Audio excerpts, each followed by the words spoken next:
Welcome to the LCB review of Dune Part 2. We've both seen it by now. This will be releasing. It should be today. We can release this on Friday. Yeah. Oh, I'm pushing this out immediately. So for those of you that have seen it on the Thursday night previews, you'll be able to watch this if you've seen it. If you haven't watched it yet, don't worry. We won't be doing spoilers until a little bit later into the interview or into the review. This is a big event blockbuster movie that we just had to, just share thoughts on as soon as we could. And obviously one that was very important for the history of the podcast. So we're going to make sure that we get in as much as we can. And we got the Shalussi in front of us. Which used? I think not used yet. I want to bring it to work first. I want to do, I can't bring it in used. I need everyone else to be able to see it. And everyone wanted to put their hand in it. You know what I mean? It is a very interesting feel putting your hand in there. It doesn't seem very practical, but it is impossible to get a piece of popcorn out of that. Like it is actually, it tears it all up. In like 50 years, when this is considered the greatest movie of all time, and we look back on this is going to be a collector's piece that'll be worth millions. Although maybe? Very used by me. It came in plastic, and I immediately took it all off and poured my popcorn into it. And I think I was the first person to ask for it too. I was like, "You have the Dune thing, right?" And he's like, "The what?" And I'm like, I pointed to it. Come on. And he's like, "Oh yeah." No way you were the first person. Maybe in like the the Sunday preview. Oh, okay. But at the Thursday one, I don't know. Maybe this kid just didn't know about it. And then you got trading cards? Yeah, I got these trading cards. They're sick. If you see the cards, grab the cards. They're worth it. Very, very cool. I love the Shalussi more than anything. Yeah, I'm going back on Sunday to see this again. Obviously, Dolby Atmos this time. Gotta compare. I'm 100% getting the bring a reusable bag, because walking back with that, you get looks. I walked back from the theater holding it, and like you get a lot of like, this guy fucks. This guy's fucked this thing. This guy fucks, or he's bringing it home to fuck it. It's like you're walking around with like an inflatable sex doll or something, if that makes sense. But yeah, so Dune Part 2, Paul Atreides reunites or just unites with Chani and the Fremen while seeking revenge against the conspirators who destroyed his family. That is, I think, a movie that is built very. It was almost as if these movies were filmed at the same time to help complete each other. Because that was, I think, my biggest complaint getting out of Dune 1 was that it felt to me more like a movie that didn't work didn't stand on the strength of its own 2 feet versus as part of a bigger whole. And I remember saying it during our review too. I was like, I think I will like this movie more when I see Part 2. And that is exactly what happened. I like Part 1 now more as part of a complete picture of Part 2. And almost I think this is a movie, the more I think about it, this would be an amazing if like you split this up into 6 episodes of a series, like a mini series. This would be. I think the Sci-Fi Network did this years ago. Yeah, if you split this exact movie up into 6 equal parts, like you would have one of the best mini series of all time. That doesn't. No, this is going to re-enter like the Lord of the Rings sphere, where it's like there's going to be just Sundays where I just throw these 2 on back to back and just rip them. They complement each other so well. I think it's a movie where it is very much earned a lot of the hype around it. I don't think I liked it as much as you or Jeff did. But you guys obviously have a way higher, an extremely high bar on it right now. But I did like it a ton. I love the movie theater being like that. Third act was one of the coolest things I've ever seen. And again, this is all spoiler free, so we'll get more to the details later. I think that the big strengths of this movie come off SFX, like sound, visuals, absolutely stunning, just like the first one. And I do think that there is this third act is like one of the best you'll see in any blockbuster the last like 2 decades. It is unbelievable and extremely well put together in that third act, and it is the biggest strength of this movie to me. But yeah, that's what I landed. I don't want to be able to score towards the end. What do you think? I'm struggling to remember the last time I felt that way in a movie theater. Obviously, in recent years, we've had a lot of great like big blockbusters, like Oppie last year, Way of Water, Top Gun 2, but even all those, like Dune 2 does something where I'm just like, I was locked in at certain points. I tweeted out there are multiple 30-minute stretches during the movie where I just like, I caught myself breathing, like I hadn't moved for 30 minutes at a time. Like, it is so engaging. It is so massive. Jeff had brought it up in his big blog and his TikTok review. Like, it's just huge. Like, there are points in the movie where the screen has never looked bigger in that theater. And I saw it in the 70 millimeter IMAX, so like the big ass screen, like, and it looked enormous. And you talked about the two movies flowing well together. That third act kind of benefits from like 6 hours of payoff. Like, it starts like, so I gave the first movie like a 90, 4.5 stars on Letterboxd, whatever you want to call it. And that 10 points comes off definitely in that back third because it's just an awkward finish. Like, there is very clearly more story left to tell. Everyone knew it, but it's still awkward. But they just kind of pick up from there. They take all the momentum from the first movie and it's kind of building towards the end. And then they just pick up from right there and just start building again. And then it just culminates in such a massive way in that third act. It's incredible. It really is. Like, Denny has entered a new sphere. I think he'll be a household name after this. I think this movie makes $1 billion. Like, easily. It's built for the IMAX screen more than anything. Like, you need to see this on the biggest screen you can get it on. I'm blown away. I can't wait to talk about this with any and everyone. I think that's the thing you see asked a lot is like, why do I need to see this on a big screen? I think that this movie, and obviously these movies are filmed for IMAX. Like, this is what they're built to be viewed on. Like, the filmmakers, the cinematographers, like those people are telling you, and you'll see in any video promoting Dune, they're like, this movie, we filmed it in IMAX for you to watch in IMAX because it makes the experience better. And in those theaters, like the big IMAX theaters, not only is it just like the visuals, it's the sound. Yes. And the sound is critical in this movie. It's huge. There's a few sounds in this movie that are like immediate, like Pantheon sounds. Like, there's one, I mean, without giving away, they use a laser and there's obviously going to be a laser at some point. That's not a spoiler. But the way these lasers sound is one of the coolest noises I have ever heard.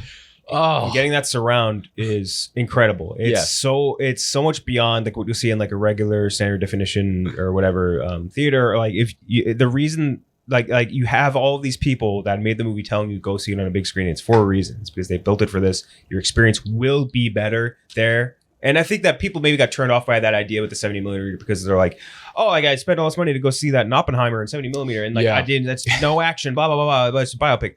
Sure, whatever. This is not that. This is a giant sci-fi sweeping epic. It is massive. It is huge. There are massive action set pieces. It is in a movie that I think is more than anything else you're going to see probably this entire year, a critical movie to go see at the biggest theater. And if it's going to be like the one movie you go and like you spend like that extra money on, I think this is the one you go and spend that money on for sure. Because like you're not going to have a Mission Impossible this year. There's not really like the ones where like there's going to have superhero ones. This is the movie to see. I mean, I love superhero movies, but I'll tell you what, they've cleared out the past 2 years and all of a sudden blockbusters are really fucking good again. Yeah, exactly. I mean, Jesus. Yeah. Good Lord. I mean, this movie, I'll be talking about this for like months. This is going to be a new personality trait for me. It's a really good one. Really like the first one. Like, I did love the first one. Not as much as Jeff. I like this one more than Jeff did. Like, he gave it a 98, and we'll talk our scores in a minute. I'm above that. Let's do it into we'll grade some of the parts of the aspects of the movie. What we'll be in, like, we'll say we're now in more spoiler territory. For those that have seen it so far, I think we can speak still a little bit more in broad terms, but still, let's get more into spoiler territory. I think first thing to talk about, we can talk about sound. I think that the score of this movie was incredible, especially the new themes. Massive step up from the first one, I thought. Yeah, the first one I was like, yeah, there's cool shit. Like, there's some parts. Very predictable from Zimmer, though. Yeah, this was a massive step up. I think all the new themes were really cool. I think Paul and Chani's theme was sick. It was perfectly like it gave you like sort of like that sense of adventure. Yes, which is something it was like triumphant. Like, yeah, it was like cool, and that's something that I feel like was to a degree maybe missing from the first one, because like there's like shit that's cool that's happening and like all that stuff, but it's more like very dour, political dour, all that shit. Like this one is left you way more of an adventure feel to it, and I think that the score adds a ton to it. I think it made a lot of the big moments a lot better. One thing that kind of made me laugh was that I was sitting next to two girls who I don't think saw Dune Part 1. I think I've seen a lot of this discussion happening, and I think there's a fair amount of people going to see this movie who did not see the first one. And so they saw the first time they saw, I forget which character uses the voice, but one of them uses the voice, and they're like, "What the fuck was that?" And then like they're audibly saying this, and then every single time the person uses the voice, they're like, "What the fuck is this shit?" Like they don't get it. Like I would say, like number one, you should probably have a base understanding of Dune Part 1 at the very least. I gotta be honest, this is a tough one to like. There are some movies where I'm like, yeah, you can watch a sequel, watch a recap on YouTube of the first one, and you'll be fine. Back there, Blade Runner 2049, you can watch that without Blade Runner. Yeah. No problem. Dune is really not built for that. Like you really kind of got to watch the first movie. Yeah. There's so much going on. It's so like deep in lore. Yeah. But yeah, and just in general though, I think the music was incredible. Zimmer score is sick, and then the sound design is something that I think took and it was already great in the first one. I think took a step up in this movie. I wonder if that is something Denny has his hands on, is the sound design, or if he has someone he's specifically working with through each of his movies, because that is like one of his trademarks. It doesn't matter if it's big sci-fi like this and Arrival, or even like Sicario. Like the guns sound amazing in Sicario. Like that highway shootout, it is tense because of the noise. Like it's ear splitting. Like he has great sound in all of his movies. I wonder if he has like influence over that, or if it's just something he has a guy and the guy takes care of it for him. Yeah, I think he has people he trusts, because it does have a very remarkable consistency across different genres of movie, like Prisoners, whatever, it doesn't matter. Yeah. Always has good sound. The visuals, I mean, that we always knew they were going to be amazing. Yeah. It's not only because it's not just in Dune Part 1, but everything he does, the visuals are incredible, like top notch, like elite level. I think that they also took a step up in this. And I think the big thing that stood out to me was specifically the visuals on Getty Prime. Getty Prime was unbelievable. And I think that is like the white sun, all that, and the transition of color. Dude, the water fireworks, the liquid fireworks was incredible. Oh my God. And I think like the scenes when they walk from like one section out of the white sun into the white sun, like how they did that, I have no idea, but like it just visually looks stunning. And like all like that being, I guess, our second new location, because you get like the three big locations. You get Arrakis, you get whatever the Empire planet is, and then you get Getty Prime. But Getty Prime, I think, was one where everything in there looks so visually cool. And I gotta say, Getty Prime and a lot of Harkonnen stuff reminds me a lot of Chronicles of Riddick. And people will be a lot of Riddick vibes, and from the Harkonnens, the necromongers specifically, a lot of necromonger vibes. Not saying they stole it from them, not by any means. I'm just saying it's just a lot of similar vibes. But everything there visually looks like something. I don't know how to explain it exactly. Like they have like this BSDM vibe. You know what I mean? The Harkonnens in general. What do you mean? Like leather daddies. Oh, BDSM, BSDM. Yeah, whatever. You know, it's the same. Yeah. Okay, yeah, BDSM vibe. Yeah. Yeah, they got that weird vibe, and I think that the way that they shot that helped that so much. Because you get all these weird little bald freaks and those little devil creatures, like hoarding them in the gladiator sphere. Like everything about the visuals on Getty Prime, I think that was like a big, huge achievement for this movie. With the first opening, like when they established that Coliseum, from his point of view, and they kind of make Austin Butler look like the biggest rock star ever to exist in this movie, bigger rock star than he even looked in Elvis, which they made Elvis look like the biggest thing to ever live. Fade Ralph is like 10 times above that. Like the way they shoot him in that Coliseum and how big that Coliseum looks. That's one of those moments on the big screen where it's going to be imprinted on my brain forever. Like, it is so visually striking and unlike anything I've ever seen.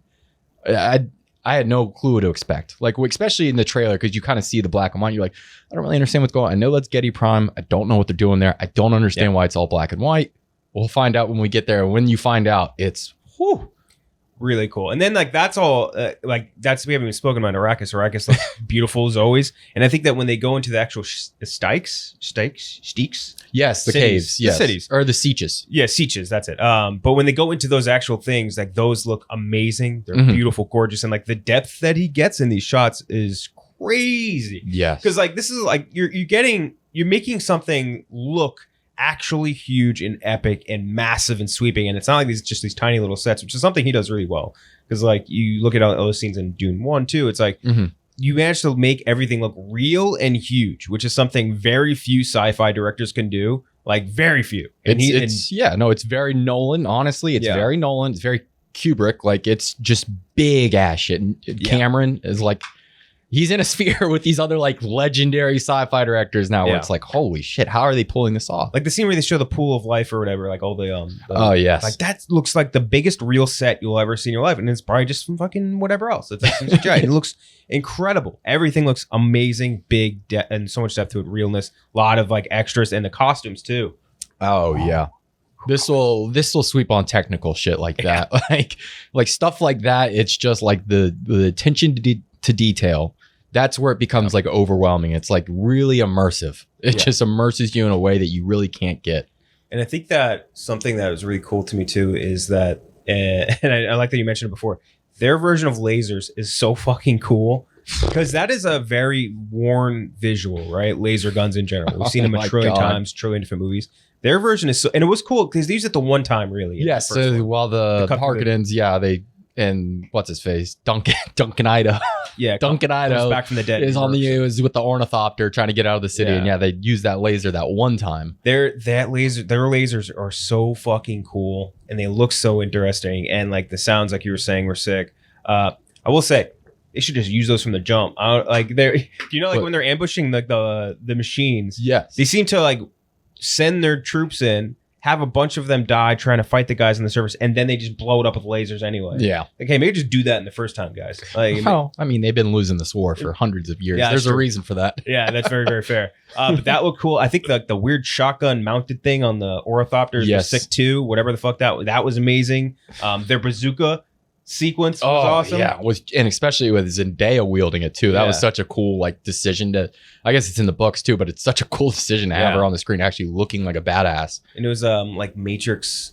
I think they ever seen like that in the Matrix 3 or something like that, which is also pretty cool. Like we're like a tag team bazooka duo. I always like those scenes anyway. But those look great. All like the tech stuff looked amazing as always. And then the worms looked incredible. The worms looked amazing. Yeah, they looked amazing. The one scene when he initially rides the massive grandfather worm, the Shai Hulud.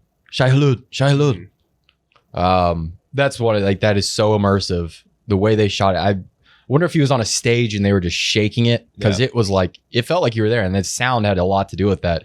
You feel like you're almost in the side of a twister. Sounds like you're in like an avalanche or something. Yes, and then you just pop out and you feel just glorious. Yeah, and on top of that, to note all the hallucination sort of sequences, or like psychoactive sequences between both him and his mom, and all those scenes. I thought those are really well done because that's another one that's kind of, when you watch especially the original Dune, like that shit gets way out of whack, like Acid Trip. And I think this does a good job of like kind of towing the line and keeping it a little bit grounded, which is another thing that's very, very huge with this whole property is it's so dense.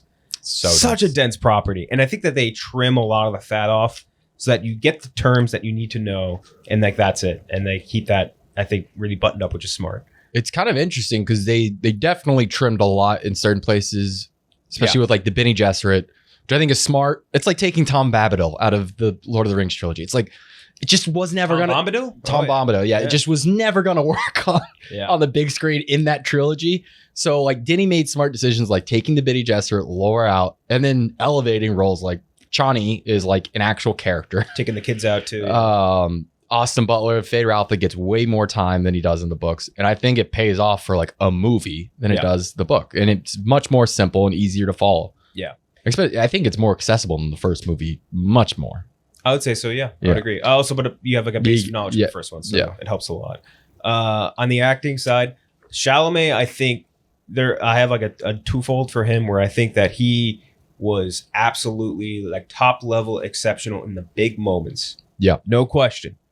I think he's not as great in the regular acting moments when he just has to act like a regular sort of person and like kind of just have a regular conversation with Chani or whatever. Like those parts are a little more bricky, but like when he has to, like we'll talk about it later in the third act scene, like the speeches, like all that shit, he is top notch, like charisma out the fucking wazoo. All their parts are amazing. It's just when he needs to be a regular human being, it's tougher for him. I think. Which is funny because coming in, I would have thought it would have been flipped. Like the one thing I was worried about with Chalamet was like, can he do that turn at the end? The Anakin Skywalker-ish turn. Yeah. At the end, does he have that in him to be like have that dark side, that very commanding, charismatic, but evil side to him? That's where he excelled. I mean, so that part I wasn't as worried about because he was so good in The King. The King, yeah. He was exceptional in that, and it had a very similar sort of arc, like reluctant ruler, kind of has to make choices he doesn't want to make, and like has to give the big raw speech at the battle, and like that was amazing. Best parts of The King were all him when he has to get into those moments. So I figured like that was always going to rock. I think that like just the regular acting is where he kind of faltered a bit. But on the flip side for Zendaya was like she was amazing in both kind of roles. Like the serious parts of the movie and the regular parts, I think she did really, really great. I think I kind of wish that they had more time to develop their relationship. Yes. Because it felt like they were just starting to meet each other and then they were in love. Mm-hmm. Like that was like really quick, really fast. And that like I still felt that sort of attachment towards their relationship at the end with the big marriage thing and all of that stuff. So I was like upset about that. But I wish there was more attachment there. I wonder, well, actually, no, because the first movie still didn't give her. That's where the first movie I think really faltered was it's the Zendaya stuff. They really bait and switched, which doesn't really bother me so much, but I do think the movie would have benefited and this movie would have benefited if she had more time in the first movie to establish that relationship. So then you can pick up and really establish the love right off the bat in this movie. But it didn't bother me too much. Yeah, it wasn't like by any means like a deal breaker or something like that. I just I believe that they loved each other, but I don't think it was like an all-time romance. No, and it just felt like a big flip because at first she's like, "Who's this fucking outsider? Fuck you!" And then like goes on a walk with him like, "I will never leave you for the rest of my life." And like it's like that meme of like 2 out of 10 white guys pulling the hot. It's like, oh god, this white guy just came in. No. Yep, it was fucking and like Cher not believing in the prophecy and any of that shit. Like it felt like there was something missing for that transition. Or just to make it a little smoother. Austin Butler crushed it. There's just no two ways about it. Had a ton of fun. I wish we got more of him. That was my biggest takeaway from the movie. I wanted more Fade Rotha. I agree that he's amazing and like I'll take all I can get. I do think it's wise to limit how much you use him because you use him too much, it becomes his movie. And then it just isn't Paul's story. Like think about Star Wars. How much do they actually use Vader? Like Vader just pops in. That's a different type of villain, I guess. And it's like a looming cloud of like more emotionless evil. That's one thing, but like a sadistic freakazoid. Like you like the Joker, right? In the Dark Knight, you like to see like more of that character and him being a fucking freak, and like that stuff I think is interesting. He is every scene he ate it up. The accent stuff, he put it all to rest. Yep. I mean, the accent stuff, you got to throw it out now. Like the Elvis voice wasn't even. I saw some people say they heard it. There's no, it's Stellan. He sounds, and as the movie goes along, he sounds more like Stellan Skarsgård. It's eerie almost. The Harkonnen accent is cool too. Yeah, I mean, the way they shot him, the lighting, like I talked about the Coliseum scene, but then even then, like walking in and out of the shadows to the tunnels on Getty Prime. I mean, he just looks so cool. He looks so cool throughout the movie, and he shouldn't because he's got no fucking eyebrows, no hair, and he still looks so goddamn cool. And he's just a freak, dude. I love it. And like all the scenes where they talk about like he kills the dude, and he's like, "Bring him to my quarters." Like, what? And like they talk about I wouldn't go to him because he'd look at me as a mother. I'm like, oh, what happened to his mom? Killed his mom. Like, everything about him, just this sadistic freakazoid, and I love it. I love everything. These women be talking. These women be talking. They're like, "This is how we manipulate them." Just so you know. That's a real life commentary on real world women. Yeah, women. They'll do that to you. They do that. the gaslight generate or Bezerit or whatever. And Javier Bardem, I thought perfect in both the serious movement and comic relief. Oh, so funny. So fun. And just gassing up his boy no matter what he does. Listen Agaib. Like he literally does anything and he's like, it is written. Yeah, he's like, Listen Agaib. And when Paul is like, no, like, please stop. Like I told you 10 times now, I do not buy this stuff. And then it just immediately jump cuts to him talking to he's like he's just humble. Yeah, he's humble as it was written. Like just like everything falls into the prophecy. He's amazing in both those moments. And both the moments where he's like, you gotta kill me to do this, well, you gotta kill me to do this. And then also just the comic relief I think was great. Rebecca Ferguson. That's the last one on the list, fucking crushed it. Yep. Crushed it. Just the dive into madness. Yeah. And I had a feeling she would, and she just did. Like it was. And her design, the way they continued to change her look through the movie, and you can just see her falling. It was almost very Palpatine-ish the way she looked by the end. Yeah. Every time she used the voice too. Yeah, I mean, just incredible. And she's just sitting there talking shit to her little womb. Yep. That was so funny. Herself, I was kind of laughing at that. Like they're just sitting there just gossiping. For months on end about like they're probably talking shit about Shawnee and like Paul needs to grow a pair. By the way, was it known the Anya Taylor-Joy thing? It was supposed to. Denny wanted it to be a surprise, but then Anya showed up to every red carpet event and kind of spoiled everything. And then obviously fuckheads at Variety, like they always do. That trash rag decided to publish like a full headline. I hadn't seen it. or hadn't seen anything about it anyway until I saw the movie and I was like, oh, that's cool. Yeah, in it for 3 seconds. Yeah. Yeah. It was supposed to be a fun thing, is what Denny said. Like just a fun little surprise. Yeah. Rebecca Ferguson didn't even know. She can't get out of the desert. Yeah, Rebecca Ferguson had no idea that it was going to be Anya. Yeah. She's probably just in Australia. I wonder where they filmed. Did they film in Australia? Yeah. It feels right. Yeah, she probably was there for Furiosa. Dune 2. That's the other movie on the big screen this year. I'm very excited for that. That trailer looks better and better. I don't know if they're cleaning it up, the CGI, but the trailer looks better every time I see it. I think it looks way better. I agree. Yeah, because I saw it right before Dune, and I was like, this looks a lot less of that like CGI sheen to it, and more of like the grittiness of the original. I think they 100% went over it again and cleaned it up. Because it looked awesome. All the trailers I saw, by the way, I saw the new Nicole Kidman.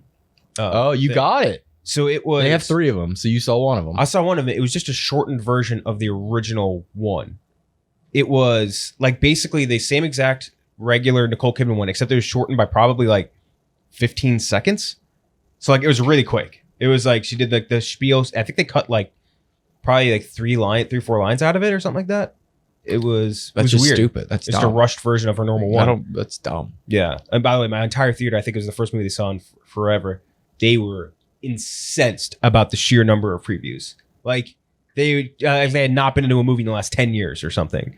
Like every single time a new preview came in, like for the last 6 previews, they're like, what the fuck, more previews? I know people hate previews and hate sitting there, and obviously you want the movie to start. I like trailers. I like sitting there and seeing the trailers. I like seeing people's reaction to the trailers. I like hearing the conversations around them after they play. Yeah.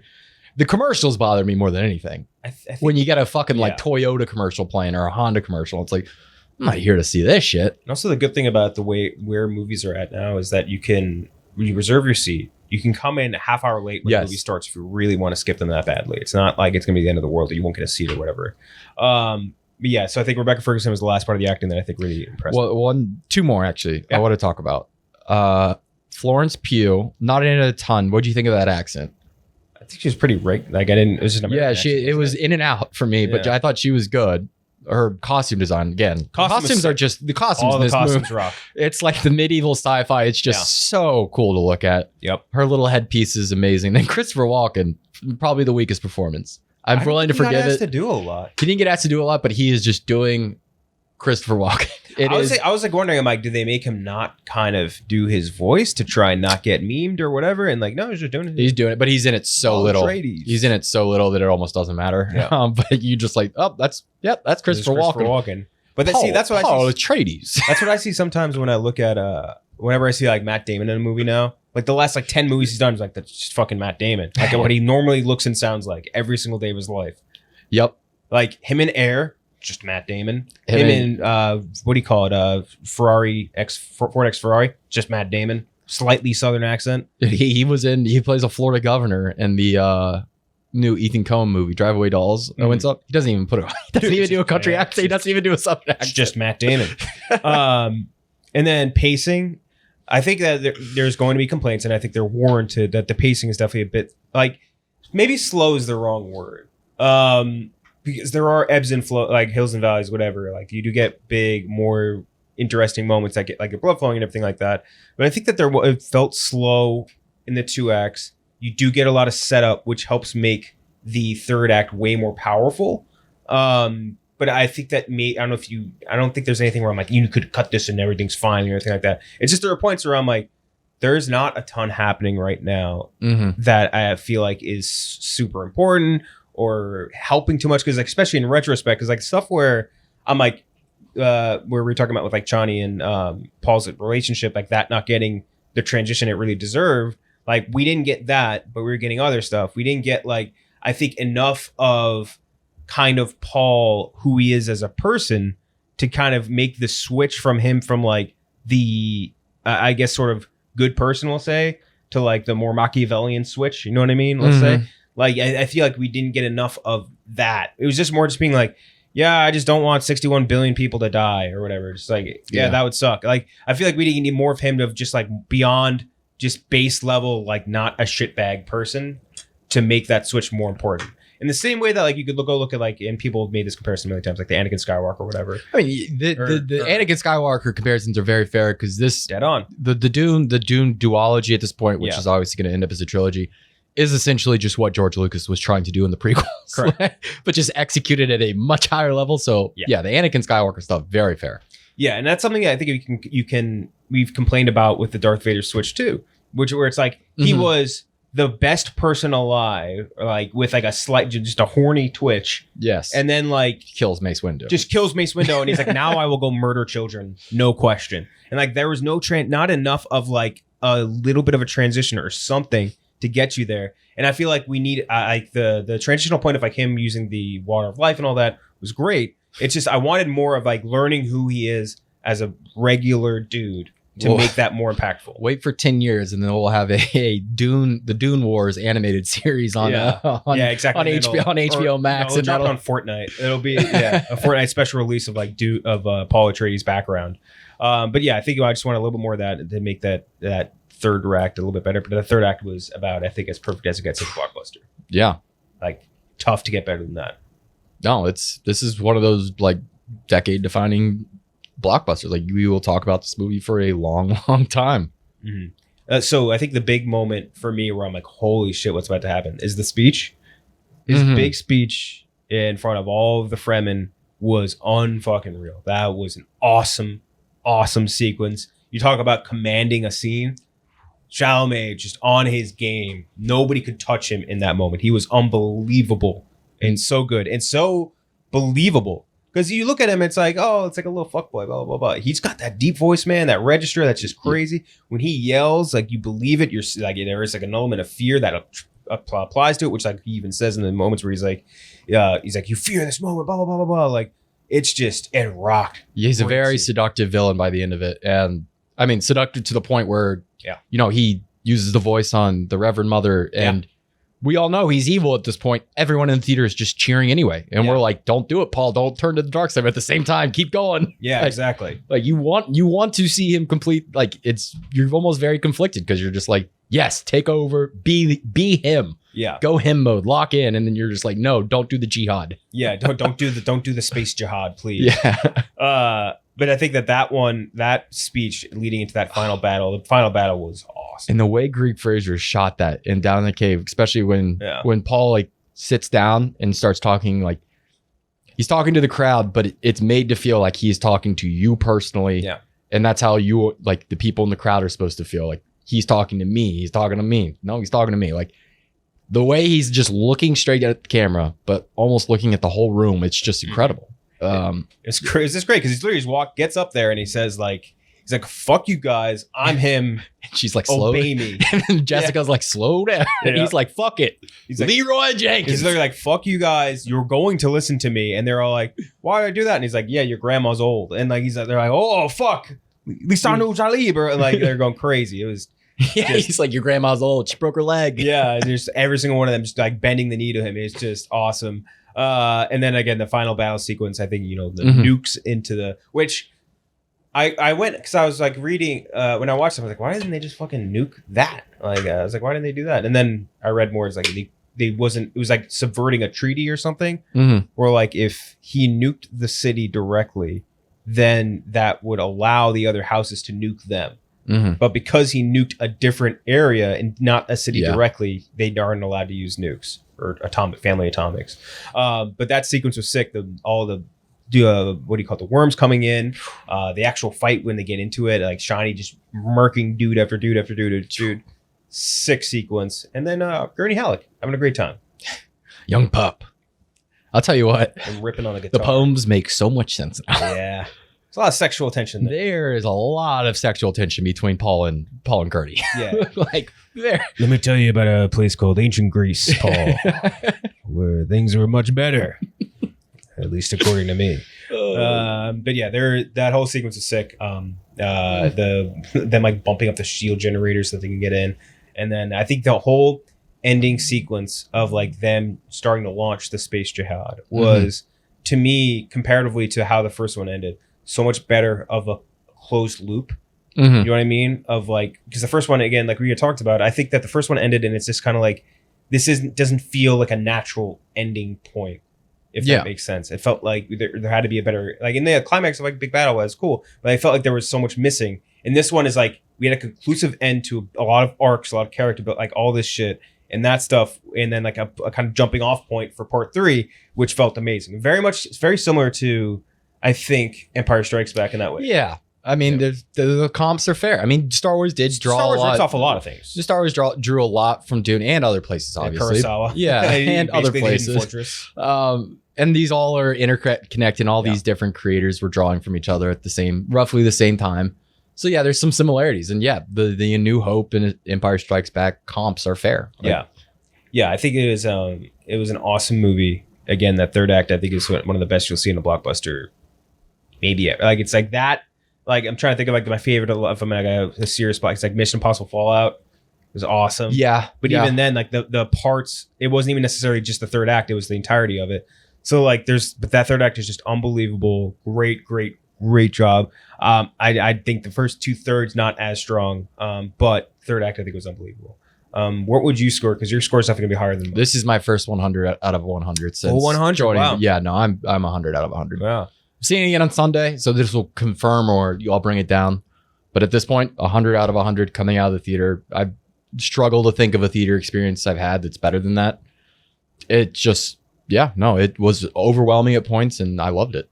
Yeah, I think I'm at like a 94, and I think I had the first one like an 87, 88 or something. That sounds right.